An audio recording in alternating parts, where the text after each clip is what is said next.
Okay, great leaders, let us deal with solving more problems using Pythagoras theorem.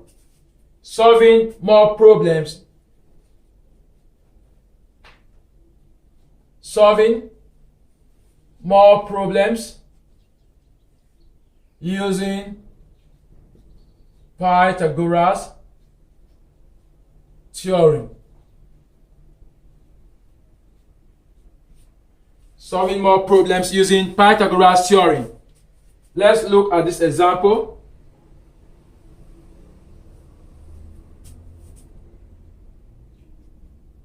A rectangle is 12 centimeters long and has 13 centimeters diagonal. 13 centimeters diagonal. Calculate the perimeter of the rectangle. Calculate the perimeter of the rectangle. This question is actually gotten from the senior secondary school Essential Mathematics, page 210. But it's a question that also those in the JSS3 and primary could likely see in their exams, in their examination. They said a rectangle is 12 centimeters long and has 13 centimeters diagonal. First of all, write your solution. Draw the rectangle. This is it. They say it is 12 centimeters long and a diagonal. This is diagonal line. Diagonal line of 13 centimeters. You can see it. A triangle has been formed already. Look at it.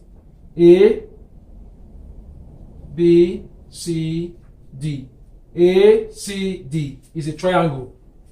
A, C, D is a triangle with known side. A, C, D is a triangle with known side. So I need to find that particular side.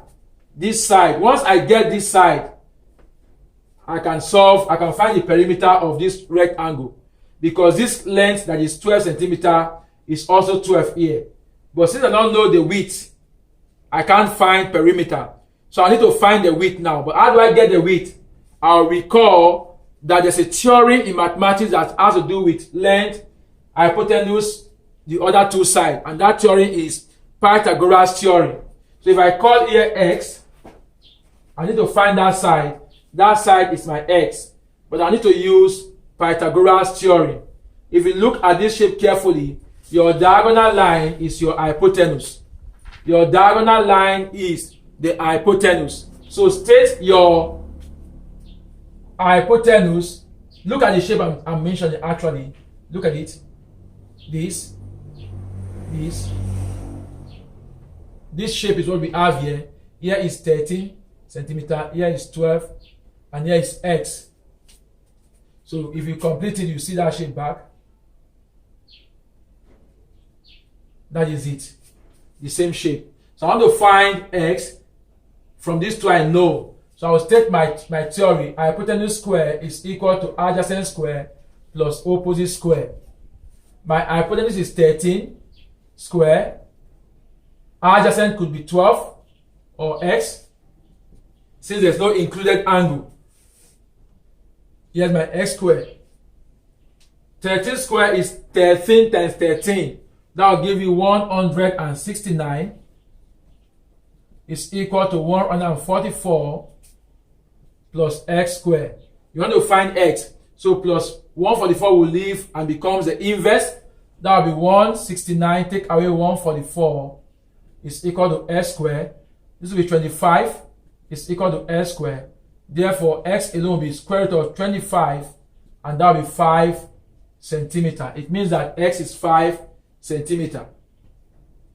So the shape that they gave to us in that senior secondary school mathematics, which is very simple, but I know some people will find it difficult to solve.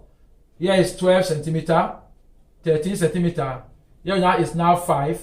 Here will be 12 also, and here will be 5 also. You have to find perimeter. And perimeter simply means add all the sides. Perimeter means add all the sides. So here are the sides I am adding, not the diagonal line, not the diagonal. You're done with diagonal. You've used diagonal line to help you get your x, and your x is 5. Now you want to find the perimeter based on the equation given to us. So you need to add all the sides now. That will be perimeter is equal to length plus breadth plus length plus breadth. At your class, you can solve that further as perimeter is equal to 2 length plus 2 breadth. Because there are 2 lengths here. L plus L is 2L. B plus B is 2B. Primary leaders have also been taught that how to add algebra numbers or algebra letters. So A plus A plus A is 3A. Note that. So here we have L plus L. That will give us 2L. B plus B will give us 2B. You can see go further. This is the first equation for perimeter. This is second equation or formula for perimeter. You can see go further as P is equal to 2. Factorize it. What is common between 2L and 2B? 2 is common. So you have P is equal to 2 into L plus B. This is the third formula for perimeter. So if you don't want to use this formula, you can use this. You can use this. Your answer will still be correct. But I want to quickly use this one directly. I'll have, therefore, P is equal to 2 into my length is 12. My breadth is 5 plus 5. And that will give us 2 into 17. And our answer is 34 centimeter. If you want to use this one, just write 12 plus 5 plus 12 plus 5. If you want to use this one, you write 2 times 12 plus 2 times 5. You add the answers you have, and you see yourself having the same answer as what I have up there. Let us see a second problem.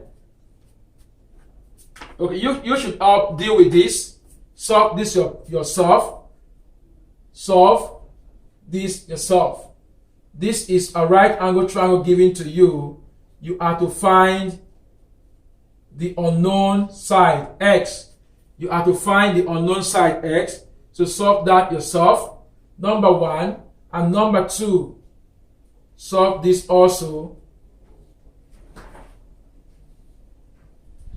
Solve this also. You have 3, you have x, and you have 4.